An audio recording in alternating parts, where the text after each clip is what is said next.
ये कहानी साल 2035 की है। एक शहर में आर्यन नाम का एक युवा वैज्ञानिक रहता था, जो समय यात्रा की संभावनाओं पर शोध कर रहा था। एक दिन उसे अपने दिवंगत दादाजी की पुरानी लाइब्रेरी में एक अजीब सी संदूक मिली। संदूक पर संस्कृत में लिखा था, समय का द्वार। उत्सुकता से उसने उसे खोलने का प्रयास किया। संदूक में एक घड़ी और एक जर्नल मिला।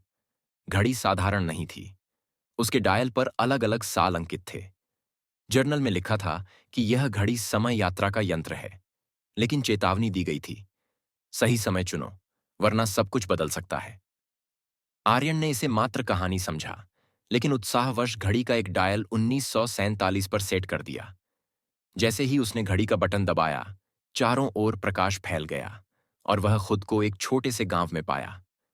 वहां का माहौल अजीब था और उसने जल्द ही महसूस किया कि यह भारत के स्वतंत्रता संग्राम का समय है। गांव में भ्रमण करते हुए उसकी मुलाकात एक साहसी महिला राधा से हुई, जो स्वतंत्रता सेनानी थी। राधा और आर्यन में दोस्ती हो गई।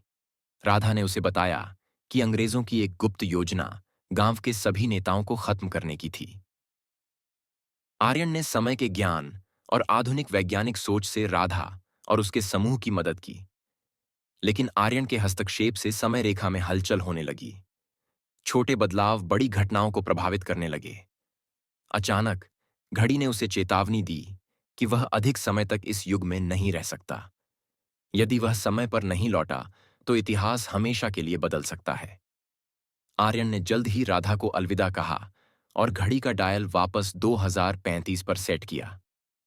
वापस लौटते ही उसने पाया कि इतिहास की कुछ घटनाएं अब अलग थीं। भारत तो स्वतंत्र था, लेकिन उसकी दादी की कहानियों में राधा का नाम अब प्रमुखता से आने लगा था।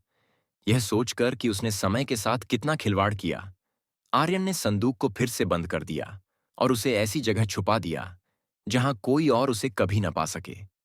लेकिन सवाल यह था, क्या उसने सच में इतिहास बदला या यह घड़ी का खेल था? अंत में संदूक कमरे में पड़ी थी, जैसे किसी नए खोजकर्ता का इंतजार कर रही हो। तो क्या आप इस सारे सवालों का जवाब जानना चाहते हैं? अगर हाँ, तो हमारे चैनल को सब्सक्राइब करें और इस वीडियो को लाइक, कमेंट और शेयर करना ना भूलें।